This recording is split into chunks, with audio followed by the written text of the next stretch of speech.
디모데후서 4장 17절에서 18절 하나님의 말씀이 이러합니다. 주께서 내 곁에 서서 나에게 힘을 주심은 나로 말미암아 선포된 말씀이 온전히 전파되어 모든 이방인이 듣게 하려 하심이니 내가 사자의 입에서 건짐을 받았느니라.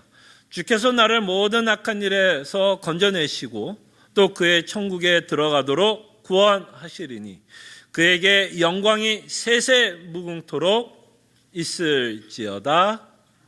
아멘. 저희가 디모데후서는 마무리 짓는 것으로 하겠습니다. 오늘 여러분들과 함께 본문에 읽지 않았지만 17절 그 윗부분을 읽어보시면 사도가 마지막으로 인사하고 있는 내용들을 저희들이 보게 되는데요. 사도가 마지막으로 인사하는 내용들을 보면서 사도의 인간적인 고백들도 보게 됩니다.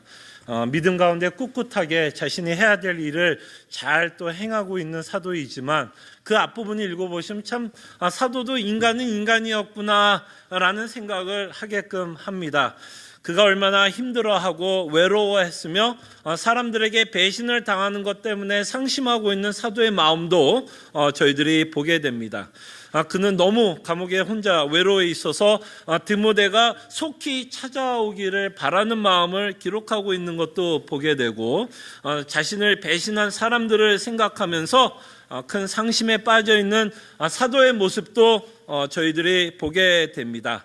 이런저런 일을 겪었던 사도가 다시 한번 마지막으로 디모데후서를 쓰면서 자신이 고백하고 있는 내용을 저희들이 보게 됩니다. 그래서 다시 한번 사도는 자신이 믿고 있는 복음 때문에 견디고 이기고 있다는 것을 기록하고 있는 것을 보게 됩니다. 그래서 마음이 상심이 될 때 또는 인간관계로 오는 여러 어려운 가운데 결국에 사도의 편에 서 있었던 분은 하나님밖에 없었다라고 사도는 고백을 합니다. 저희들도 이 땅에 살아가면서 우리가 겪는 수많은 문제들, 아픔들 또는 인간관계로 오는 상심되고 아파하는 그 모든 일 가운데 역시 우리 앞에, 내 옆에 쓰신 분은 하나님밖에 없다라고 여러분들도 고백하게 될 것이고 하나님만이 우리 인생의 최고의 위로자라는 것을 여러분들이 다 고백할 줄로 압니다. 그래서 다시 한번 이 디모데후서 마지막 사도가 자신의 믿음을 고백하고 있고 예수 그리스도의 복음을 믿으면서 고백하고 있는 내용을 보면서 저희들이 다시 한번 하나님을 믿는 또는 복음을 믿는 위로에 대해서 저희들이 좀 생각해 보려고 하겠습니다. 그래서 첫 번째로 우리가 생각해 보고 싶은 건 이 17절에 보면 사도가 이렇게 시작하죠. 주께서로 시작합니다.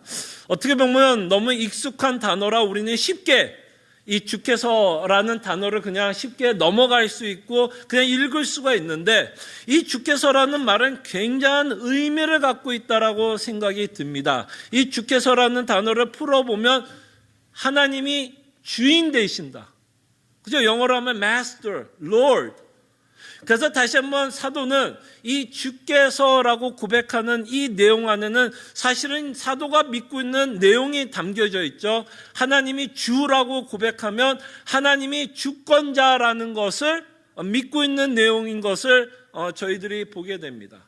하나님이 주권자 되심을 사도는 끊임없이 자신이 처한 상황 가운데서도 그것을 잃지 않고 고백하고 있는 것을 보게 됩니다. 이럴 때 하나님이 우리의 주권자 되신다, 하나님이 우리 인생의 주인 되신다라는 이 말에는 이런 의미가 포함되어 있습니다.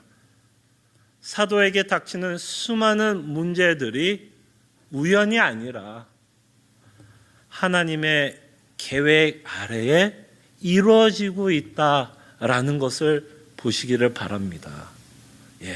사도의 인생 가운데는 우연이 없음을 저희들이 보시기를 바랍니다. 여러분들이 하나님의 주권을 믿는다라고 고백을 할 때에 여러분들이 어떤 의미로 하나님의 주권자인 것을 고백하느냐면 내가 닥치고 있는 수많은 인생의 여러 문제들, 아픔들도 하나님의 섭리 안에 있었다라고 고백을 하는 겁니다.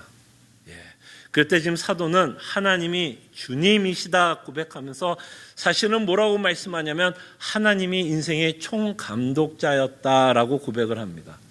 총연출자. 그러니까 여러분 혹시 영화 좋아하세요?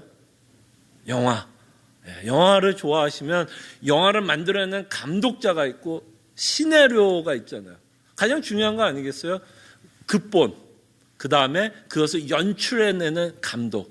그때 우리 인생의 총감독자요, 우리의 시나리오를 쓰고 계신 분이 누구예요? 하나님이시다라고 여러분들이 고백하는 거예요. 하나님이 주권자이시다라고 고백을 하면, 그럼 지금 사도 인생 가운데 하나님이 총감독자예요. 지금 하나님이 시나리오를 쓰고 있는데 그 사실 시나리오대로 사도의 인생이 지금 펼쳐지고 있다라고 보시기를 바랍니다. 자, 사도행전을 볼게요. 사도행전 9장 15절을 보는데요. 여러분들이 사도행전을 읽어보시면 이 부분이 어떤 대목이냐면, 사도 바울이 이제 처음으로 예수님을 만나 이제 회심하고 있는 내용을 저희들이 살펴보고 그 문맥 안에 있고, 그러면서 하나님이 사도 바울에 향한 시나리오를 밝혀주고 있는 내용이에요. 하나님이 사도 바울에게 어떤 계획을 갖고 있는지, 그래서 그의 인생 가운데서 어떤 일들이 펼쳐질 것을, 그 시나리오를 하나님이 뭐한 거예요? 미리 보여주고 있는 장면이 바로 9장 15절입니다. 제가 한번 읽어드릴게요. 자, 주께서 이르시되 가라. 이 사람은, 여기서 이 사람은 누굴까요? 사도 바울은 어떤 일을 할까요? 이 사람은 내 이름을 이방인과 임금들과 이스라엘 자손들에게 전하기 위하여 택한 나의 그릇이라. 그래서 여러분들이 사도행전을 끊임없이 여러분들이 읽어보시면 사도 바울이 중점적으로 줬던 내용이 뭐예요? 선교여행 많이 떠나죠. 1차, 2차, 3차. 예루살렘뿐만 아니라 그죠?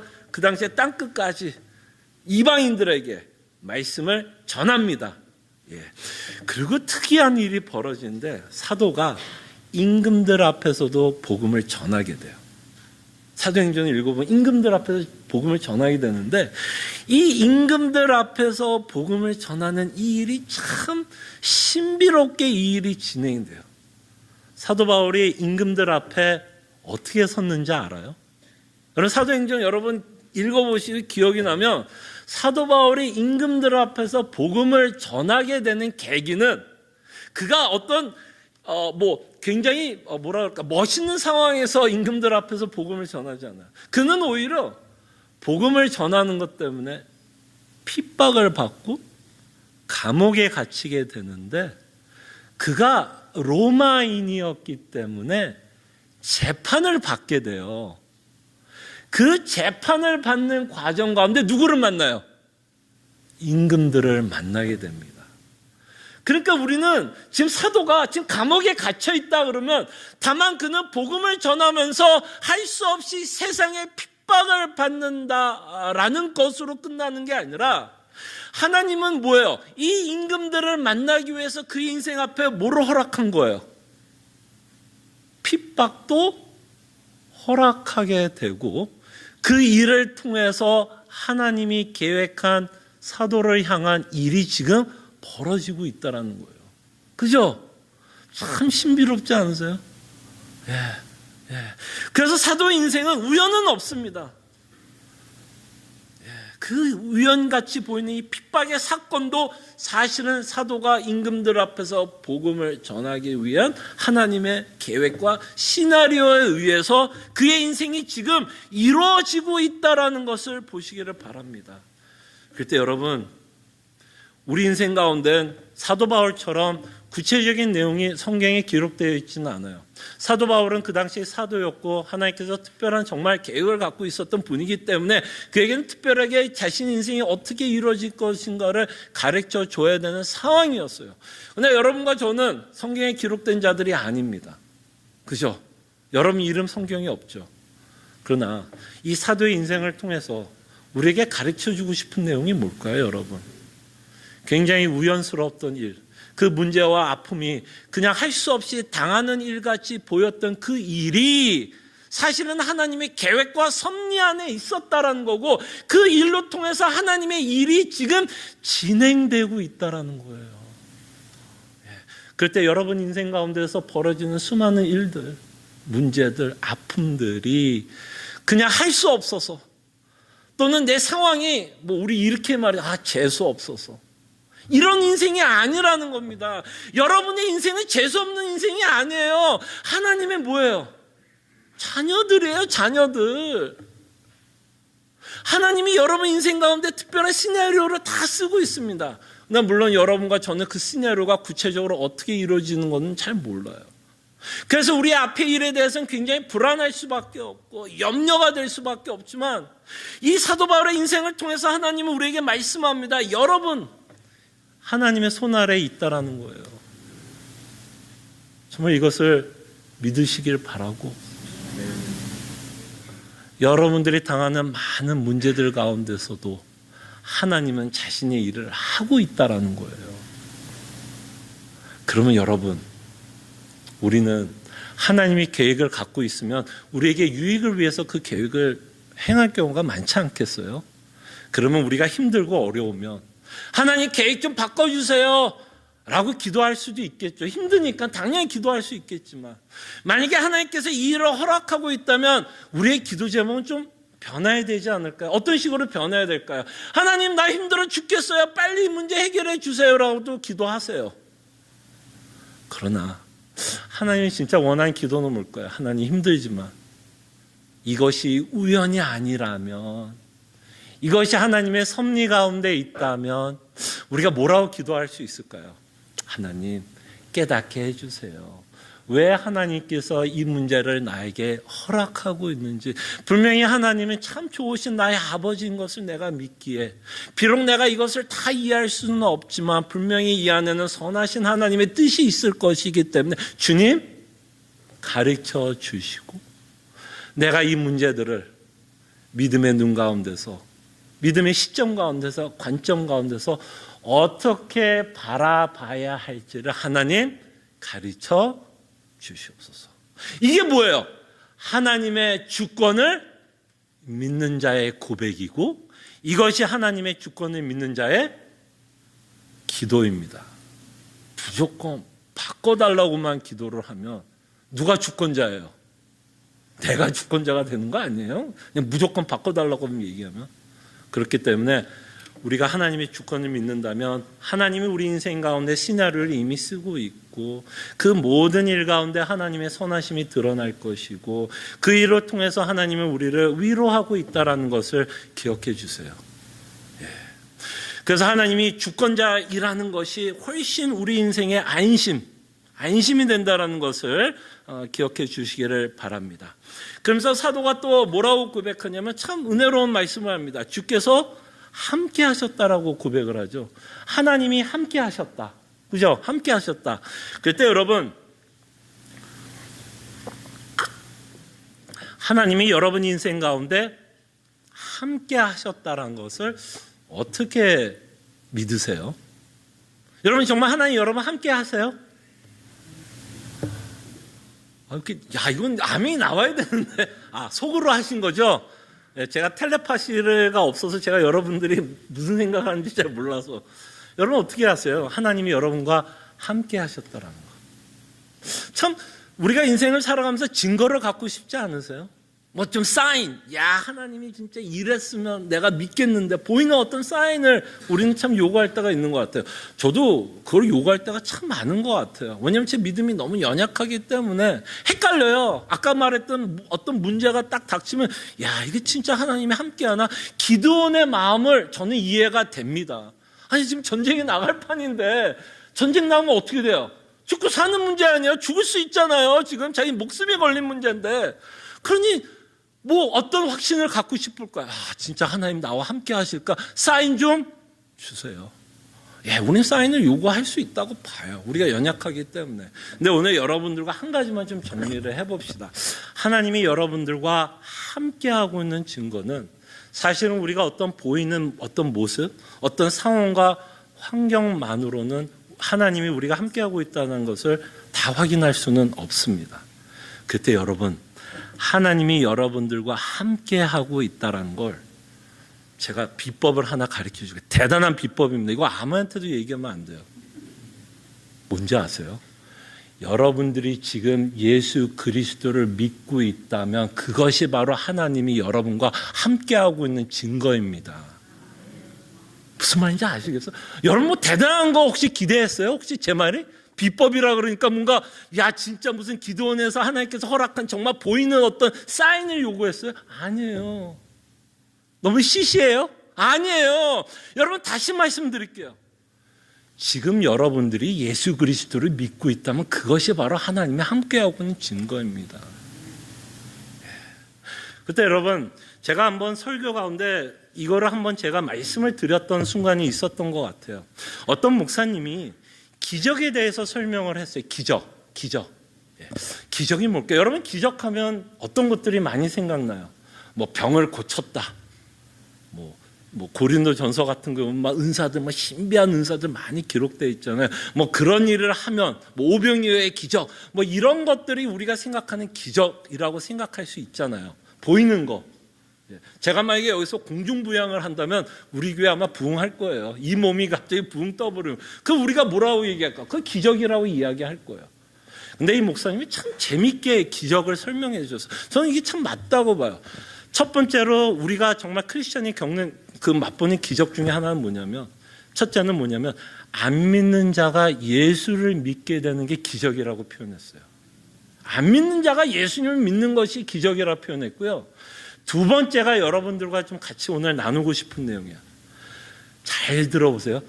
지금까지 예수 그리스도를 믿고 있다면 그것이 기적이라고 표현했어요. 이 말에는 어떤 말이 포함될까? 여러분 제가 다시 한번 말씀드릴게요. 다시 한번 들어보세요. 지금까지도 여러분들이 예수님을 믿고 있다면 이게 기적이다라고. 어떤 말이 좀 그 안에 전제가 되어 있는 말 같아요. 여러분들 지금까지 살아오면서 여러분 인생이 어땠어요, 여러분? 쉬웠어요? 쉬웠다고 하시는 분 끝나고 나서 말씀해 주세요. 내 인생은 너무 쉬웠어. 50, 60, 70 살면서 아무 문제 없었고 내 계획대로 다 됐고 내 자녀들은 내가 원하는 대로 다 됐고 내가 벌고 싶으면 돈 마음대로 벌었고 나는 정말 이 땅에 살아가면서 내가 하고 싶은 거 다 하면서 살았어 라고 하시는 분 있으면 저 끝나고 좀 저한테 와서 얘기해 주세요. 한번 들어볼게요. 근데 대체로 여러분 어때요? 이민 생활하면서 쉬웠어요? 어려웠어요? 둘 중에 제가 보기를 두 개밖에 안 준다면 쉬웠어요? 어려웠어요? 라고 그러면 좀 어느 쪽에 또 많이 가까워요? 좀 어렵다, 어려웠다 라는 쪽이 조금 더 가깝지 않으세요? 그 어려운 가운데 여러분 어땠어요? 신앙이 언제나 하나님이 잘 보이시던가요? 수많은 문제들 앞에 사업이 막 망하려고 그러고 자녀들 힘들고 내가 이민 생활하면서 영어도 안 되는 이 나라에서 살아남기 위해서 그때 어때? 신앙이 막 맨날 막 찬양이 나오던가 할렐루야 감사합니다 나에게 이런 어려움을 줘서. 아니면 그런 어려운 가운데 야 진짜 하나님이 있는 거야? 야 진짜 하나님이 있을까? 어느 쪽이 조금 더 많이 갈등하셨어요? 좀 이런 고민 안 해보셨어요? 진짜 하나님이 있을까? 오해했던 순간들이 있었어요? 없었어요? 도대체 하나님이 주권자라고 좋으신 하나님 아버지라고 얘기했는데 진짜 이런 하나님이 진짜 좋은 아버지야? 라고 의심했던 순간이 있었어요? 없었어요? 있었죠. 그런데도 여러분들이 지금 예수님을 믿고 있다면 그게 은혜가 아닐까요? 그게 은혜가 아닐까? 그게 기적이 아닐까요? 그런 험난한 가운데서 수많은 의심과 의문, 하나님에 대한 오해가 있는데도 지금까지 그 하나님을 버리지 않고 그를 꿋꿋하게 믿고 따라가고 있다면 그 목사님은 그것을 기적이라고 표현했어요. 저는 참 맞다고 봅니다. 정말 여러분, 하나님이 여러분들을 함께하고 있다는 것을 여러분들의 환경과 상황만으로 판단하지 마십시오. 그럼 여러분들은 시험 들 수밖에 없어요. 왜냐하면 하나님이 여러분들의 문제를 다 해결해 주지 않아요. 하나님께서 제 문제 다 해결해 주시면 지금 저가 장동건처럼 생겨야 돼요. 정말 잘 생겨야 돼요. 웃자고 한 소리입니다. 해결을 다 안 해줘요. 그럴 때 계속해서 하나님이 나와 함께 한다는 걸 계속해서 상황과 환경으로만 확인을 하면요, 여러분들은 힘들어져요. 신앙생활이. 그래서 여러분 제가 비법을 하나 가르쳐 드릴게요. 여러분들이 하나님이 함께 한다는 걸 어떻게 확인한다고요? 내가 여전히 예수님을 믿고 있다면 그게 여러분들이 하나님이 함께하고 있는 증거입니다. 그러니까 그 증거가 있으니까 하나님이 함께 하시니까 사도도 뭐 하는 거예요 지금? 그 감옥 가운데서도 믿음 잃지 않고 복음 전하는 거 아니에요? 사도가 무슨 슈퍼맨이라고 맨날 감옥에 갇혀 있으면서 무슨 찬양이 나와요? 왜 그가 찬양이 나와요? 그게 믿어지니까. 그걸 누가 믿게 했다라는 거예요? 사도가 지난주에 우리가 살펴봤죠. 그가 수고를 했어요 안 했어요? 수고했죠. 근데 그 수고를 누구 때문에 했다라고 말해요? 자기의 능력으로 했다 그래요? 아니면 하나님께서 베풀으신 은혜 때문에 그 일을 감당했다고 얘기해요? 하나님의 은혜로 그 수고를 감당했다고 얘기하잖아요. 사도가 이만큼 믿음을 지킨 것도 하나님이 함께 하셨기 때문에, 여러분들이 지금 믿음을 지키고 있다면 그것도 뭐라고요? 하나님이 함께하고 있기 때문에. 그러니까 사실은 여러분들의 믿음을 누가 지킨다라는 얘기예요? 누가 지킨다라는 얘기예요? 하나님이 지킨다는 얘기예요. 얼마나 감사해요. 정말 저는 내 믿음을 하나님이 나보러 지키라고 하고 내 능력으로 예수님을 믿으라 그러면 저는 못할 것 같아요. 자신이 없어요 진짜. 근데 하나님이 제 인생을 지금까지 살아왔던 인생을 보면서 하나님이 지금까지 이 믿음을 지켜주시는 거를 보면서 앞으로도 하나님이 어떻게 하실까요? 이 믿음을 지켜주시겠죠. 이것이 바로 하나님이 여러분과 함께하고 있는 증거예요. 이게 믿어진다면 이게 바로 하나님이 함께하는 증거겠죠. 그것이 여러분들에게 위로가 되었으면 좋겠어요. 내가 지금 예수님을 믿고 있다는 그 자체가 우리에게 위로가 되었으면 합니다. 그러면서 사도는 또 어떤 것이 위로가 되었냐고 말씀을 하냐면 18절에 보면 사도가 이렇게 말을 합니다. 말씀합니다. 주께서 나를 모든 악한 일에서 건져내시고 또 그의 천국에 들어가도록 구원하시리니. 그래서 사도는 지금 뭐에 대한 감사가 있냐면 구원을 받은 것, 사도 바울이 받은 구원 때문에 감사하다라고 말씀을 하는데, 바로 우리가 이 땅에 살아가면서 위로를 받는 이유 중에 하나는 이 구원 때문이다라고 사도는 말씀하고 있고 성경은 말씀을 합니다. 참 이 구원에 대해서는 저도 참 주구장창 여러분들에게 말씀을 하는 것 같아요. 자, 그럴 때 다시 한번 이 구원에 관해서 우리가 좀 성경적으로 좀 다시 한번 좀 이해를 해봤으면 합니다. 그럴 때 이 구원이라고 말하는 이 성경에서는 이 구원이라는 단어가 이런 의미가 있는 거 아니겠어요? 우리가 어떤 위험한 상황에 처했기 때문에 우리가 뭘 받아야 된다고 말할까요? 구원을 받아야 된다라고 말을 하는 거죠. 그러니까 이 구원이라고 하는 이 단어에는 어떤 전제가 있냐면 여러분과 제가 참 위험한 상황에 있었다라는 거예요. 얼마나 위험한 상황에 있었는지를 성경은 이렇게 말씀을 합니다. 다시 말씀드려서 여러분들과 제가 죄인 되었을 때 하나님에게 심판을 받았어야 되고 저주를 받았어야 되고 형벌을 받았어야 하는 그것이 성경에서 말하는 인간이 갖고 있는 가장 큰 문제요, 인간이 갖고 있는 가장 큰 위험한 상황이었다라고 성경은 말씀을 합니다. 그때 여러분과 제가 얼마나 위험한 상황에 있었는지 알아요? 요한계시록 9장 6절을 보겠습니다. 이 구절을 이해하면서 우리가 받은 구원이 얼마나 대단한지를 한번 저희들이 생각해 보고 싶은 거예요. 자, 사도 요한이 이렇게 말씀을 합니다. 그날에는, 이게 이제 그날이 언제냐? 이제 문맥상 여러분들이 이제 집에 가서 한번 보시면 알겠지만 이게 예수님의 재림 때예요. 재림. 예수님이 다시 오실 때 그날에 어떤 일이 벌어질 거냐? 그러면서 이 하나님의 심판의 내용을 기록하고 있는 내용이에요. 그럴 때 그날이 얼마나 무섭고 두려운 날이 될지를 사도 요한이 이렇게 설명합니다. 그날에는 사람들이 죽기를 구하여도 죽지 못하고 죽고 싶으나 죽음이 그들을 피하리로다라고 말씀합니다. 여러분, 이 구절이 좀 이해가 되세요? 이게 알 것 같기도 하고 모를 것 같은 말을 사도가 하는 것 같은데, 일단 우리가 이 본문이 갖고 있는 내용을 좀 생각하기 위해서 우리가 이것 좀 생각을 해볼게요. 뭐라고 말씀하냐면 사람들이 죽기를 구한다라고 말을 합니다. 그날에 되면 하나님의 마지막 심판, 예수 그리스도께서 재림하시면서 모든 인간은 심판을 받을 건데 그 심판의 무서움을 이렇게 표현하는 거예요. 사람들이 죽기를 구한다. 이게 무슨 말이죠? 우리식으로 단어로 표현을 한다면 다 자살하고 싶다라고 얘기하는 거예요. 지금 그런 거 아니에요. 지금 사람들이 죽기를 구한다, 자살하고 싶다라는 얘기예요. 자, 그럼 이제 여기서 여러분들의 인생의 경험을 한번 생각해 보세요. 여러분 혹시 우리 성도들 가운데는 없기를 바라지만 혹시 인생을 살다가 야, 진짜 오늘은 죽고 싶다라고 생각하시는 날이 있으셨어요? 물론 죽을 용기가 없어서 우리가 죽지는 못할 수도 있어도 그래도 적어도 오늘은 진짜 힘들어서 와, 오늘은 정말 죽는 게 낫겠다라고 생각하신 날이 있으셨을 것 같아요. 정말 아까 말했던 험난한 인생을 살아봤다면 그래도 한 번쯤은 야, 죽는 게 낫겠다. 그때 어떤 마음이에요? 사람이 보통 죽겠다, 난 자살하고 싶다라고 생각이 들면 보통 어떨 때 사람이 자살하고 싶어요? 너무 기쁜 일이 있을 때? 정말 내가 원했던 일이 벌어질 때 나 죽어버려야지, 이렇지 않죠.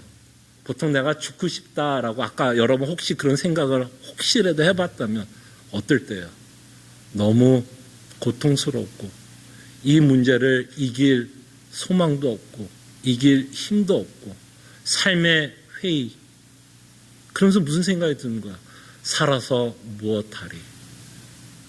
그러면서 무슨 생각을 하는 거야?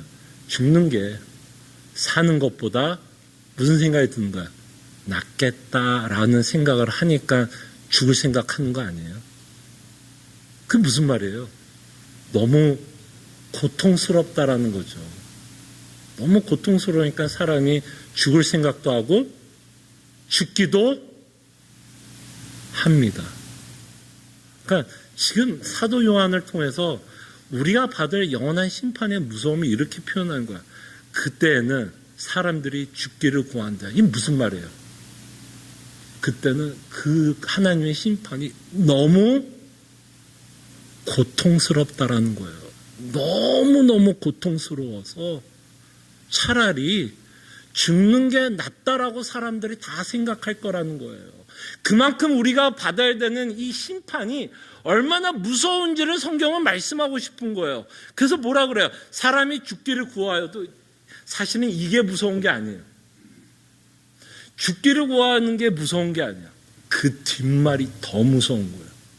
뒷말이 뭐라고 써있냐면 사람들이 죽기를 구하여도 죽지 못한다. 그러니까 말하자면 이거예요. 하나님의 심판이 너무 괴로워서 막 빌딩에서, 지금 세상에서 가장 높은 빌딩이 뭐예요? 두바이에 있는 여기서도 저기 콜롬비아 빌딩 제일 높죠. 거기서 다 뛰어넘는데요. 사람들이 다 자살하려고 다 뛴대요. 떨어져요. 땅에도 부딪힙니다. 근데 뭐 한다는 얘기예요?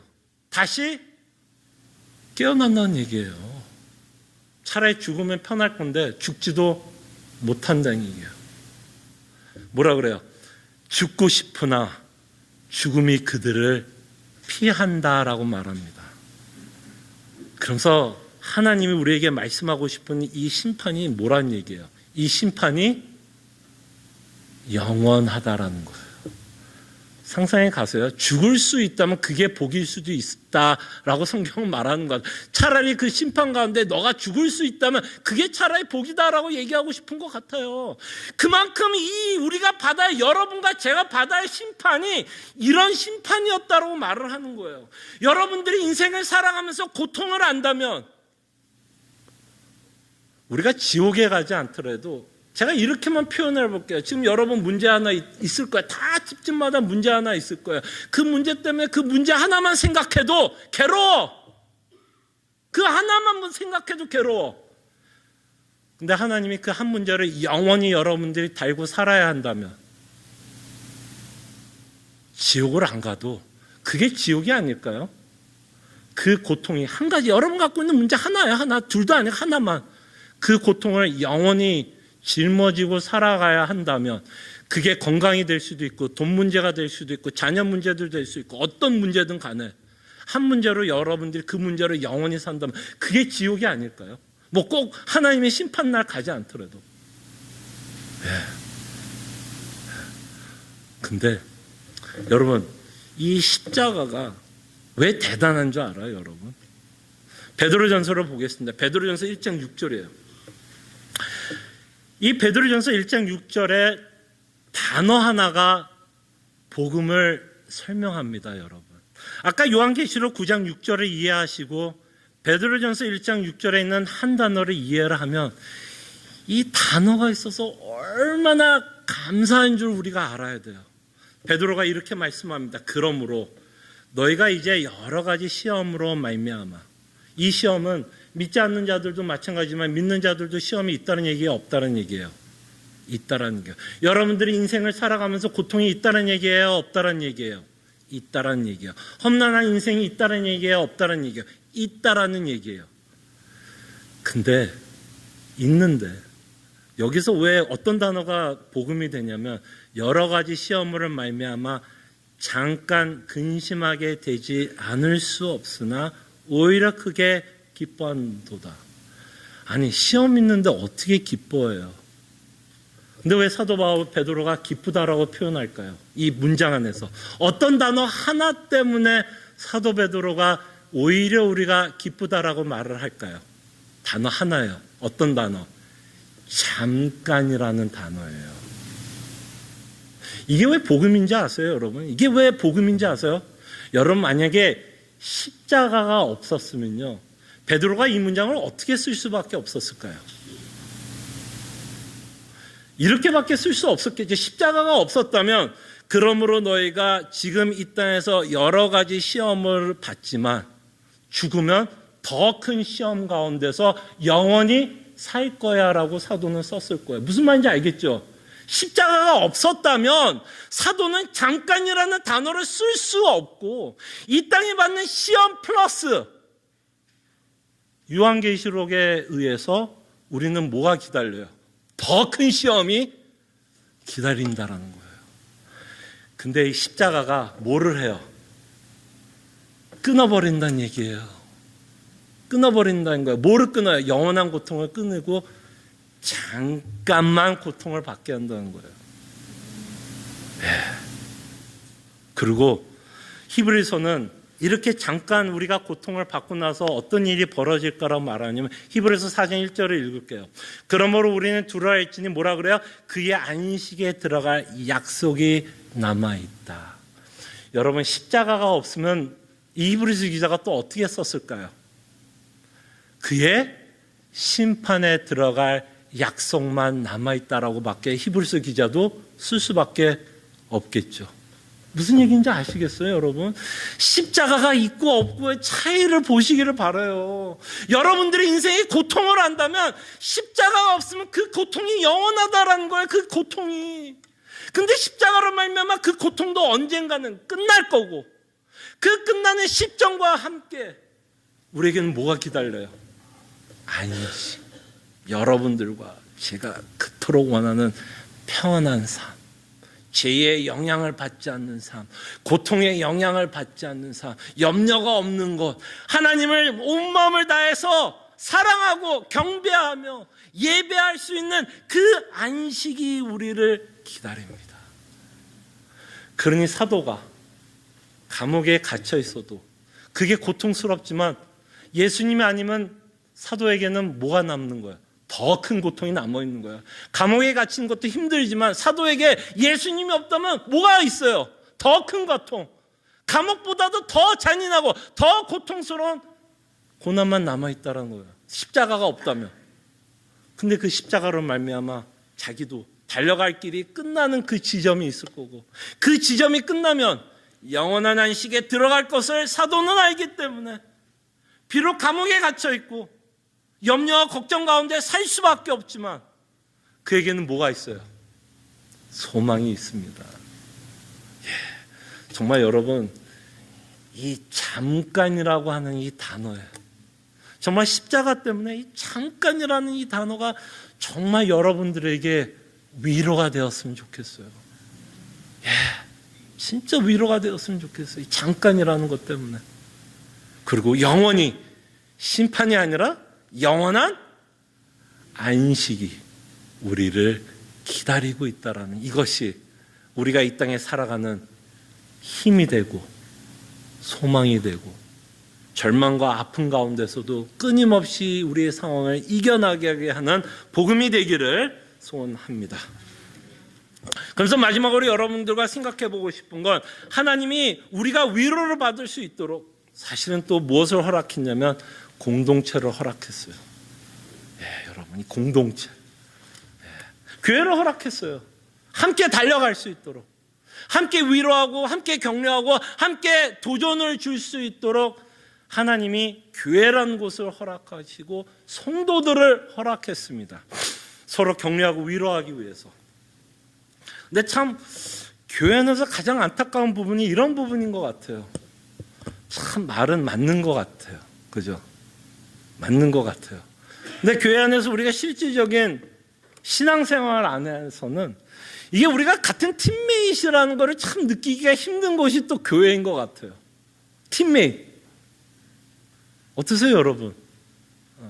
뭐 여러 가지 이유가 있겠죠. 우리가 공동체라는 것을 맛보기가 힘든 여러 가지 이유 중에 하나가 있다면 아마 우리가 살고 있는 미국이 개인주의 경향이 워낙 강한 나라다 보니까 신앙생활할 때도 보통 우리는 어떤 생각을 갖고 신앙생활해요?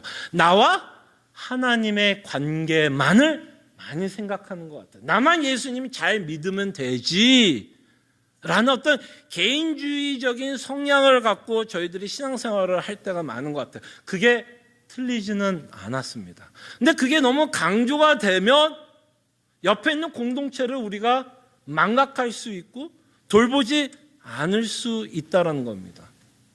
그 다음에 두 번째로 우리가 신앙생활하면서 우리가 그리스도 안에 하나라고 성경은 주구장창 말씀을 하고 오늘 에베소서 4장을 통해서도 여러분들이 함께 봤지만 참 하나를 못 느끼게 하는 것 중에 하나가 사실은 하나인데 그리스도 안에 하나인데 하나를 못 느끼게 하는 것 중에 하나가 참 저희들이 교회 생활하면서 받은 수많은 상처들 때문에도 하나라는 것을 맛보기에 많은 장애물이 되는 것 같아요.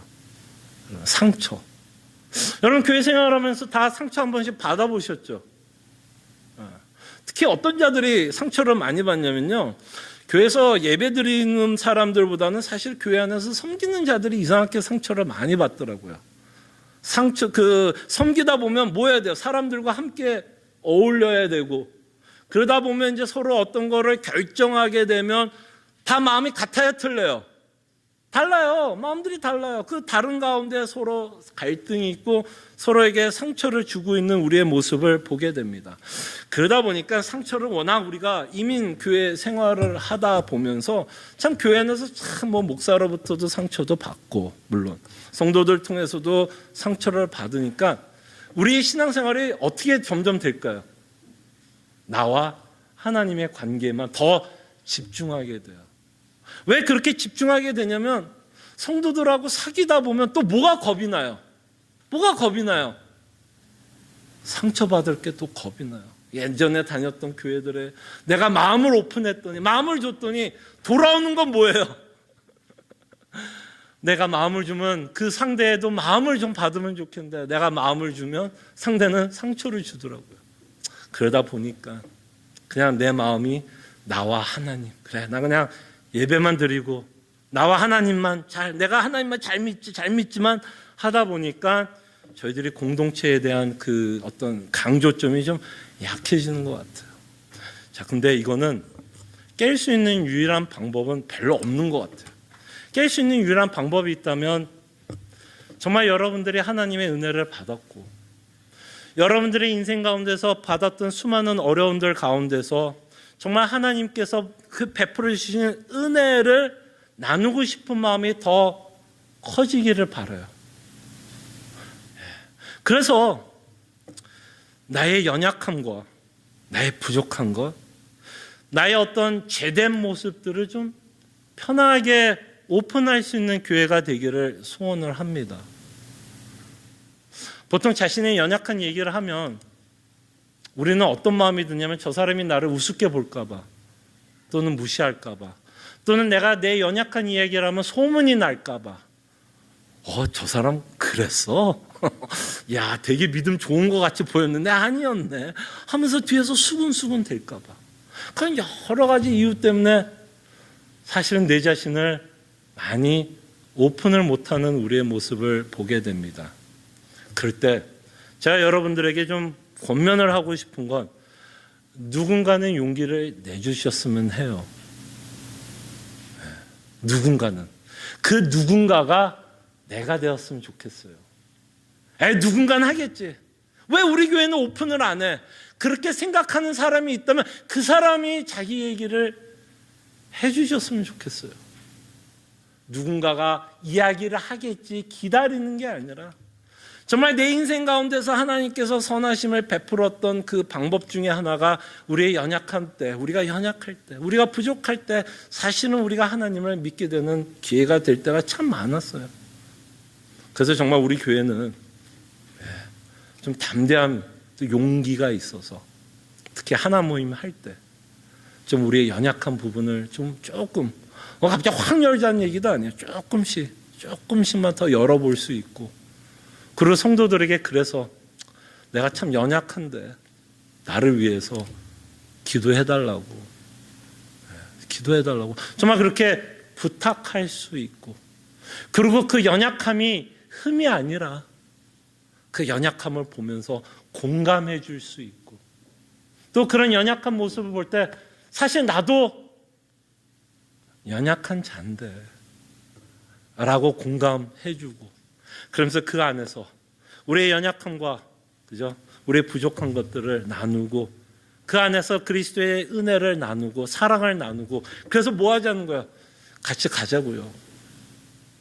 그래서 사도 바울이 뭐예요? 천국을 바라보면서 의의 면류관을 바라보면서 달려갔다라고 고백을 하잖아요.